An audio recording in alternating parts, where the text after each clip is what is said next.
Villa Rica, Georgia tonight, ladies and gentlemen. Villa Rica, Georgia, 7 p.m. tonight. Villa Rica, Georgia, 7 p.m. tonight. Another live, free health lecture given by yours truly, Dr.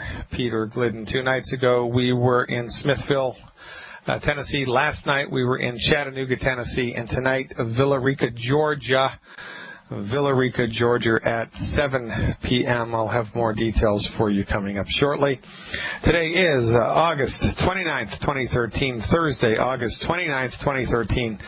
Thank you for tuning in. Thank you for turning on. Thank you for forwarding the link to this radio station to everybody in your life, those people in your family, those friends of yours, those people in your church, those people in your community, those people who may be even just total strangers to you, who are sick and tired of being sick and tired and broke, people who have been let down hard by conventional medicine, and honestly, they just don't know that there's an alternative to drugs and surgery. There are science-based, clinically verified alternatives to drugs and surgery delivered by licensed and regulated physicians. But because the medical industry has been monopolized by the MDs for the last 100 years, more or less, people do not know about naturopathic medicine. People can't even pronounce naturopathic medicine. People don't know that we exist, and this is why we have a radio presence that's getting larger every week. This is why Dr. Wallach and myself give hundreds of free lectures a year all around the world, hundreds of free lectures a year all around the world.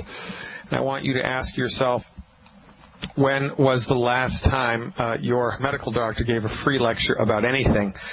We're everywhere all the time here, ladies and gentlemen, because where did I read? My people are destroyed by lack of knowledge. There are simple things that you can do in order to support and promote the structure and function of your body.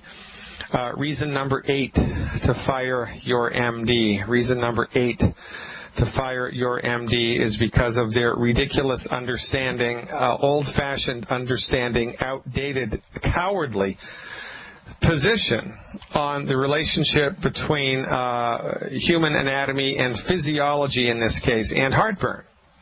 Your medical doctor will tell you that heartburn is caused by too much stomach acid, even though I've been waiting for 30 years, more or less, for a physiologist to tell me exactly the mechanism present through which the body makes too much stomach acid. How the heck does that happen? What has to be in play there for my body to make too much stomach acid? It's not that easy for your body to overdo it with the production of things. It can, but way more often the case is that the body is deficient in things. It's deficient in the production of things, and that's why we have a physiological problem. Well, the MD believes that you have heartburn because you have too much stomach acid, and even though they can't explain the mechanism through which that happens, they are quick to give you antacids, which neutralize what little stomach acid you have, and proton pump inhibitors, things like Prilosec and Zantac. These are proton pump inhibitors, and the methodology of them is to completely stop the production of stomach acid. The proton pump inhibitors completely stop the production of stomach acid. The antacids like Tums, they just neutralize the stomach acid that's present in your body. Either way, it's a war against stomach acid. The intention here being to completely obliterate your body's stomach acid, to neutralize it into oblivion. Well, this is not such a good idea because, as it turns out, even elementary and a juvenile understanding of human physiology is quick to point out the sobering truth that when you have heartburn, it's not because you have too much stomach acid, it's because you have too little. Now, the MD, who doesn't even know what causes heartburn and who is quick to give you a treatment which is dangerous, should be avoided because they've gotten it wrong. I mean, they've just gotten it backwards, and it's a simple thing, and if they get the heartburn thing wrong, how much do you think you can trust them for more complicated things like arthritis and high blood pressure and congestive heart failure and kidney disease and cancer? They don't even know how to cure heartburn. They can manage it with the little purple pill, but even when they manage it with the little purple pill, they get it wrong, and their treatment is dangerous, and here's why. Your stomach is a big bag of acid, and at the top of your stomach there's a valve, and at the bottom of your stomach there's a valve, and the valves are in place in order to keep the stomach acid in the stomach so it can digest the food. When you eat a morsel of food, it drops into your stomach, and the presence of food in your stomach stimulates a receptor on the side of the stomach wall that secretes a chemical called gastrin. Now, when gastrin is present in your stomach, because there's food in your stomach, gastrin stimulates the production and the release of hydrochloric acid and pepsin, which are the digestive enzymes that your stomach uses to digest food. So food goes into the stomach, presses against the wall of the stomach. The stomach is stimulated to secrete a chemical called gastrin, and the presence of gastrin causes the secretion of hydrochloric acid and pepsin, which are the digestive juice that your stomach uses to digest stuff. Now, if you are deficient in the mineral calcium, your body cannot secrete hydrochloric acid. It might have it, but it can't squirt it out. It needs calcium in order to squirt hydrochloric acid into the stomach through the structure called a chief cell. Chief cells in the stomach secrete hydrochloric acid, but in order to secrete the hydrochloric acid, they need calcium. So if you're calcium deficient, you swallow food, gastrin gets secreted, your cells get stimulated to pump out hydrochloric acid, but they can't because there's no calcium in your body. This is a problem. If you're deficient in chloride, the molecule chloride, even if you have enough calcium, your body can't make hydrochloric acid because it needs the chloride to make hydrochloric acid. It's got plenty of hydrogen. It gets that from water, but it needs chloride from salt, which is sodium chloride. So if you're on a salt-restricted diet, you have chloride deficiency in your body. If you have chloride deficiencies in your body, you have weak stomach acid, if you have any stomach acid whatsoever. So if your stomach acid is weak, either because of a chloride deficiency or a calcium deficiency or a combination of the two, here's what happens. You eat food, food drops into your stomach, stimulates the receptor sites on the walls of the stomach, your stomach secretes gastrin. Gastrin causes the release of hydrochloric acid, but wait a minute, any hydrochloric acid. So because it's a negative feedback, your body produces more gastrin and more gastrin and more gastrin and more gastrin and then even more gastrin because there ain't no hydrochloric acid there, or there's very, very little. Now, when you have, 5, 6, 7, 8, 9, 10, or 100 times as much gastrin as you should have in your stomach, because your stomach has really low stores of calcium or hydrochloric acid, now you've got way more gastrin in your stomach than you need to. And the presence of gastrin in the stomach, in excess, the presence of excess gastrin in the stomach causes the little valve on the top of the stomach to open up. Now remember, it should stay closed because the stomach is squishing and squeezing all of the time.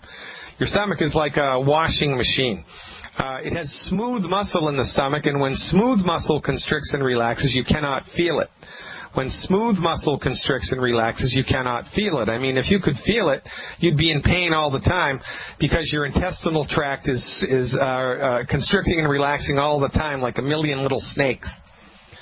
So the stomach squishes and squeezes and squishes and squeezes, and what little stomach acid there is in there and gastrin squirts up through the now relaxed valve at the top of the stomach, goes into your throat. And when you get gastrin and weak stomach acid in your throat, that's like squeezing lemon onto an open cut. It stings like the son of a gun, and that's what causes heartburn. It is not an excess of stomach acid. It is a deficiency in stomach acid. The MDs got this completely backwards.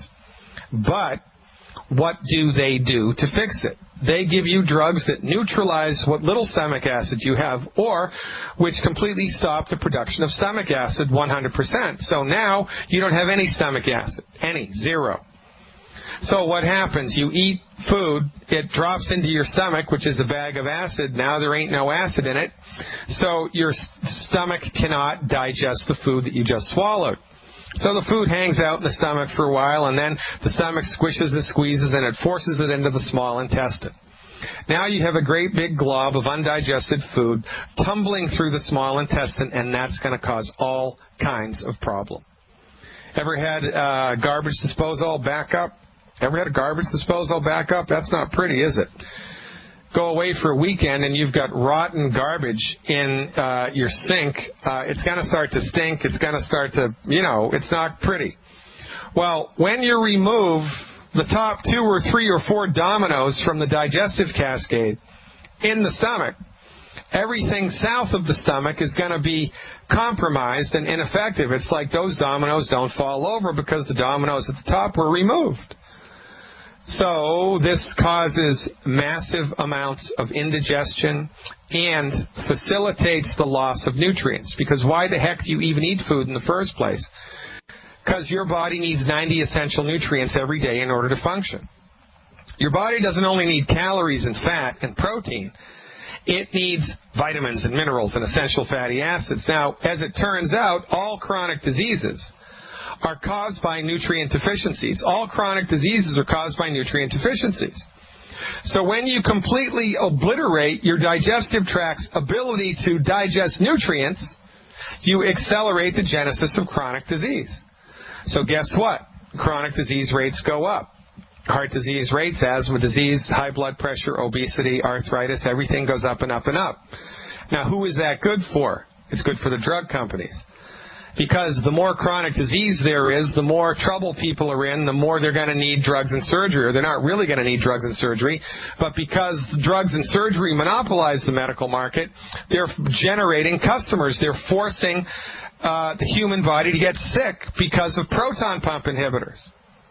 Reason number 8, to fire your medical doctor, because their therapeutics are so archaic, old-fashioned, out-of-step, dangerous, and wrong that they are, in fact, causing harm, accelerating the genesis of chronic disease, and making you sicker instead of better. Again, MDs do not practice health care. They practice disease management, and they're killing you. Fire them. Fire them right now. And call me up like Daniel from California did. We're talking to him when we come back. Welcome back, everybody. Dr. Glidden here on the 29th day of August, 2013. The 29th day of August, 2013. Thanks for tuning in. Let's go right to the phones. By the way, the number, if you'd like to call me, 866-582-9933. That's 866-582-9933. 866-582-9933. Let's see what Daniel in California is up to. Hey, Daniel, thanks for the phone call. You are live. Hi, good afternoon, Doctor. I talked to you today in your Q&A. Then I think you forgot to tell me the homeopathic medicine that would be appropriate for my your condition. Okay, so let me ask you a couple qualifying questions to see if I can dial that in a little bit more, okay? Okay. All right. Since this has been happening, do you feel hotter than normal, colder than normal, or is there not really any change in your overall temperature? No, I'd say it's pretty much the same. Pretty much the same. And since this has been happening to you acutely, has anything else come along for the ride? Like you have a cough, or you have a headache, or you have a funny cramp in your left big toe, or is there anything else other than the problem in the genital area, or is it that and that alone? It's two things. I think the day that it started happening, I had like bad diarrhea. And then I think like 2 or 3 days, actually like 2 days later, as far as I noticed, I got like, I had a urine test I went to the ER, they gave me a urine test, they said there's no sign of infection, but 2 days later I noticed something going on down there, like an infection, like something acting up. All right. So the homeopathic medicine to start with is called rhododendron, homeopathic rhododendron, and I'll spell that for you. R like Roger, H like Harry, O, D like David, O, D like David, E, N like Nancy, D like David, R-O-N. R-H-O-D-O-D-E-N-D-R-O-N, rhododendron. Try to get it in the 200C or the 200 CK strength. If you get it in the 200C or the 200 CK strength, take 2 pellets 3 times a day for 3 days. If you can only find it in the 30C strength, that's C like Charlie, then take 2 pellets every 3 hours for 3 days. 2 pellets every 3 hours while you're awake for 3 days. Either rhododendron 200C or 200CK or 30C in addition to what you're already doing. Now, keep in mind, Daniel, that homeopathic treatment is a separate and distinct treatment than the medical nutrition is, and homeopathy demands that you hit the bullseye with the prescription. Medical nutrition is generic, and it's boilerplate, and it's kind of like a one-size-fits-all. The only variable really is budget and weight, right? So someone who's 200 pounds with arthritis is going to need more than someone who's 100 pounds with arthritis if we're trying to support and promote the structure and function of healthy bones with nutrition. But homeopathy, I could have quintuplets, right? Identical quintuplets. They all have exactly the same genetics, and they could all have strep throat, for instance. And it's entirely possible that in order for them to get better with homeopathy from the strep throat, that they would each need a different medicine. So the reason that I'm prescribing this to you in the manner that I'm doing is based on my clinical experience. I have a lot of experience with homeopathy, and it seems like this is a very good way to go. I know that all of the classical homeopaths in the listening audience are fainting right now. They can't believe I'm doing this. But listen, there aren't nearly enough homeopathic doctors to go around. There just aren't. The worst possible thing that can happen if you prescribe homeopathy incorrectly is nothing happens. You know, you're out like $8, which is how much a homeopathic medicine costs, more or less, $8 to $10. The worst thing that can happen is nothing at all. The worst thing that can happen if you take a drug is it'll kill you. So there's no harm and no foul here in taking a swing at a homeopathic medicine in an acute fashion like this. I'll give you the number for a company. If you can't find this locally, you might be able to find this at Whole Foods or a health food store locally, but if you can't, give this number a call. It's 800-276-4223. That's a company called Homeopathy Overnight. 800-276-4223, and tell them you want 1 multi-dose tube of homeopathic rhododendron in the 200C or the 200CK strength. Take it as recommended and give me a call back in about a week, buddy. I appreciate your trust. Now go out there and get your health back. 866-582-9933, folks. That's the number to call. Lines are open. Welcome back, everybody. Dr. Peter Glidden here, your steadfast advocate for health. 866-582-9933. According to the Center for Disease Control, 100,000 youngsters as well as 300,000 adults die each year from cardiovascular disorders as a result from sports. This is twice the number of people that die on our nation's highway each year. So we've got seatbelt laws, we've got mandatory car insurance, we've got speed traps, we've got speeding fines, we've got, you can only go so fast in this area, right? But what do we do for sports? What do we do for our kids? What do we do for our professional athletes? We leave them hanging in the wind because, again, the MDs have no conceptual understanding about the relationship between nutrition and the genesis of chronic disease. The United States is rated number 1 in the world in degenerative diseases and number 20 in life expectancy. This from the World Health Organization. Now, how can this be? Because in the United States, everybody has been told to restrict salt from their diet, eliminate salt from their diet, and everybody in the freaking country is taking Prilosec or a proton pump inhibitor or some type of heartburn medicine, so way more than they do in other countries. And so as people in the United States eliminate these things from their diet, they accelerate the genesis of chronic disease by accelerating their nutrient deficiencies, and again, it's good for the pharmaceutical companies. It's good for Betty Crocker, General Mills, and Monsanto. Not so good for you. Heart disease, cancer, stroke are the 3 top killers in our country. The 4th major killer in the United States is prescription drugs, according to USA Today. The number 1 killer in the country is MD-directed medical treatments in toto.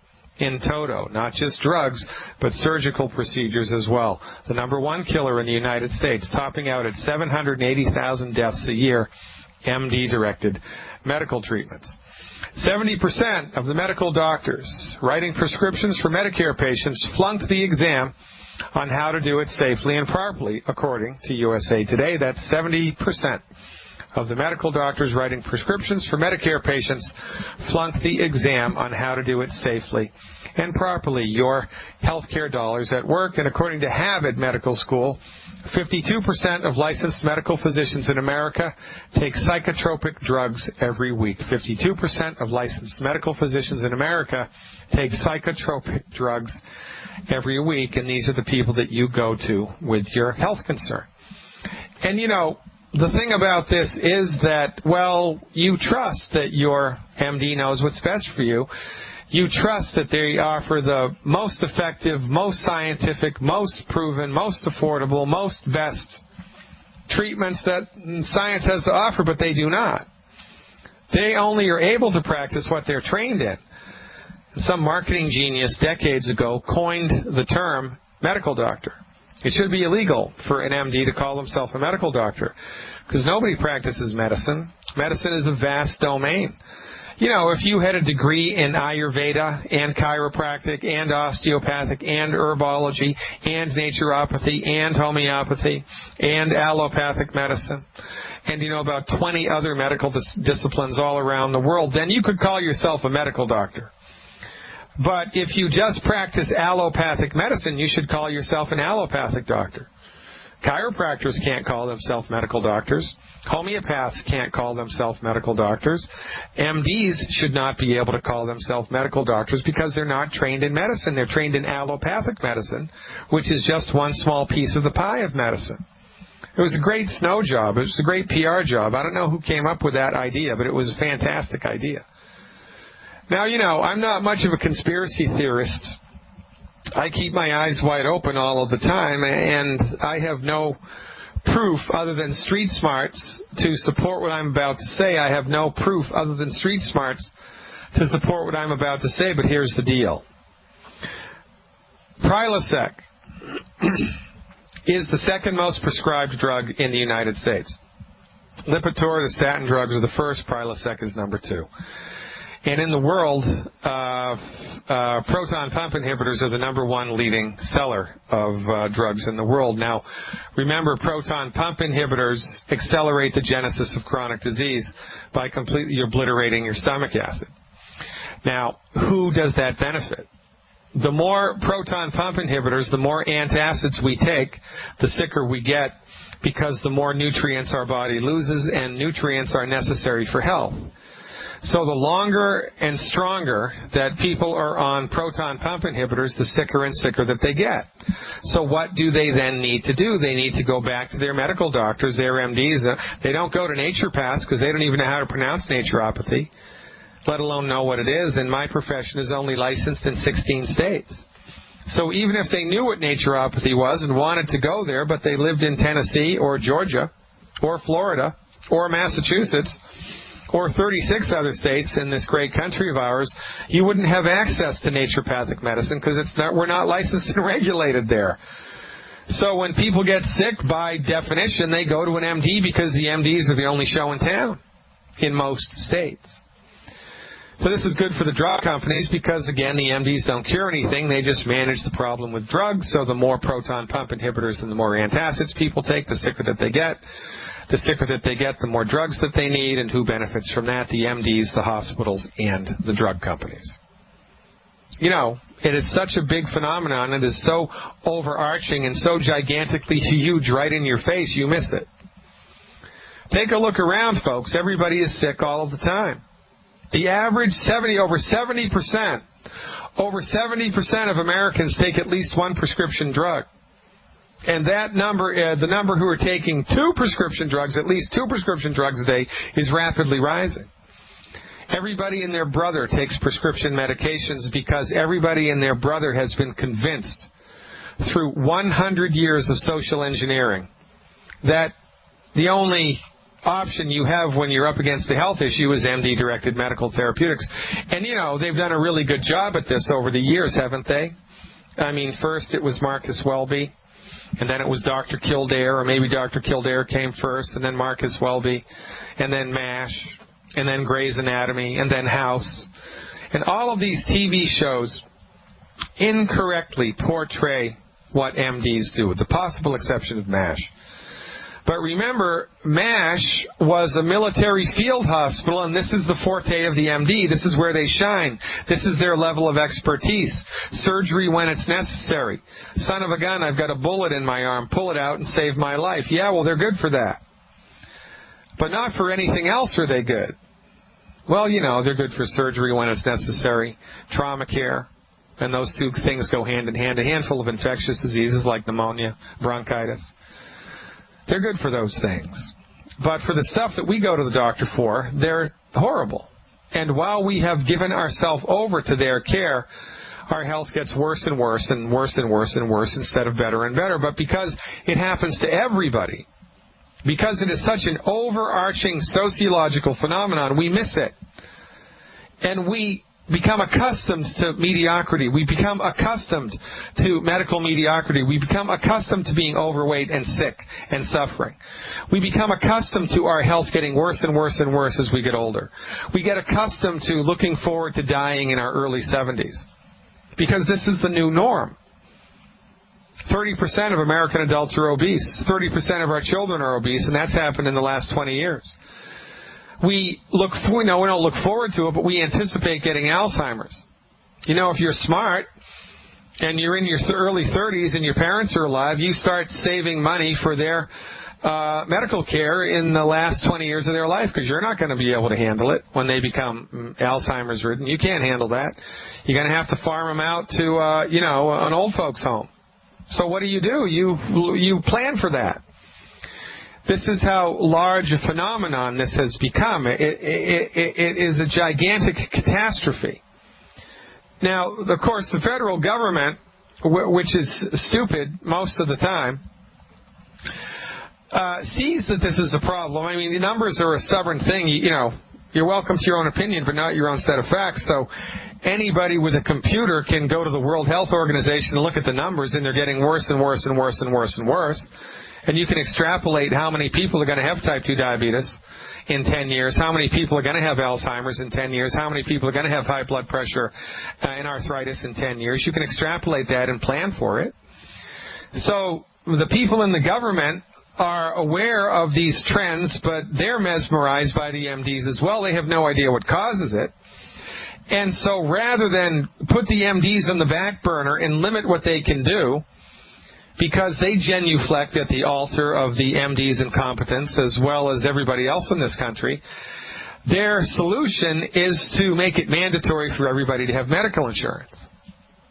Well, that's stupid because that's like making it mandatory for everybody to stay in the barn that's burning down. You can't leave the barn. Stay in it. You got to stay in it. You must stay on the sinking ship. You have to stay on the sinking ship. Do not get off the sinking ship. If you get off of the sinking ship, we're going to charge you. This is Orwellian, don't you think? I mean, it's not 1984, but, constant surveillance is liberty. Constant war is peace.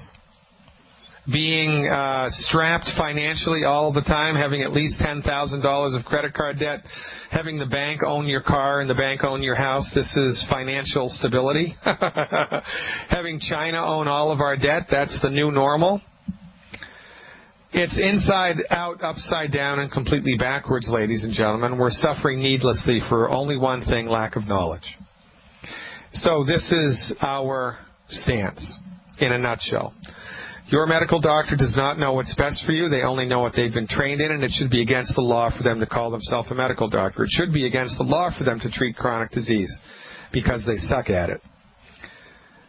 The solution is science-based, clinically verified medical nutrition, and that's what we bring to the table. And you've also been enrolled in this ridiculous notion that healing is a complicated, sophisticated thing that, demands thousands of dollars of objective laboratory discovery and testing. It doesn't. If you're suffering with a chronic illness like high blood pressure, type 2 diabetes, arthritis, fibromyalgia, heartburn, for goodness sake, eczema, you don't need a complicated exam by an MD. You don't need to do complicated, sophisticated blood work or imaging. You don't need that. You don't even need a doctor's appointment. What you need is the appropriate medical nutrition, and we have that dialed in for you. We have done all of the heavy lifting. We have clinically verified, generic, boilerplate health recovery packages to support and promote the structure and function of your body in the face of most chronic diseases. So come to our house and sample what we bring to the table, because the proof of the pudding. So here's the deal, right? If you worked for an automobile manufacturer, I'm not going to name names because this is just a metaphor. If you worked for, a car company and they made a specific brand of car, and every day you drove to work, you drive down the highway, and there's 300, 400, 500 of your make, of your type of car, the car that you manufacture, on the side of the road, broken down on the side of the road, and then you go on vacation and there's 1,000 of your type of car broken down on the side of the road, and there's thousands of your cars broken down all over the country, you might think to yourself, oh, son of a gun, it's time I went to work for another car company. Well, you would do that. Why doesn't your medical doctor do it? I don't know how medical doctors can sleep at night. I mean, they go to Walgreens, they go to Home Depot, they go to Lowe's on the weekend, they go to Walmart, and they're surrounded by their failures. 1/3 of the people in this country are obese, and that means they're not just 10 pounds overweight, they're massively overweight.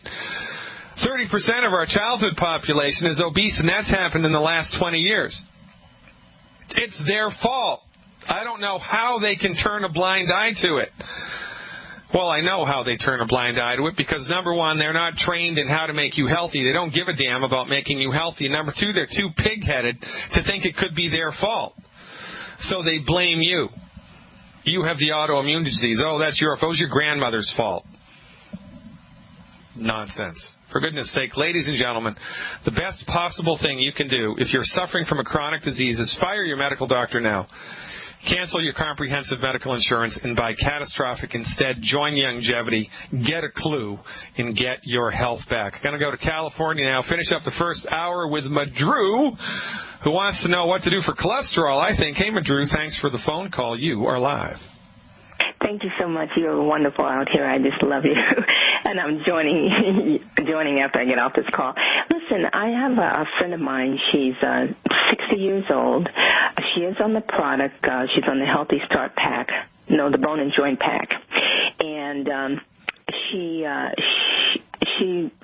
all of a sudden she feels well, except that her eyes are dry, her hair is dry, her toes are dry.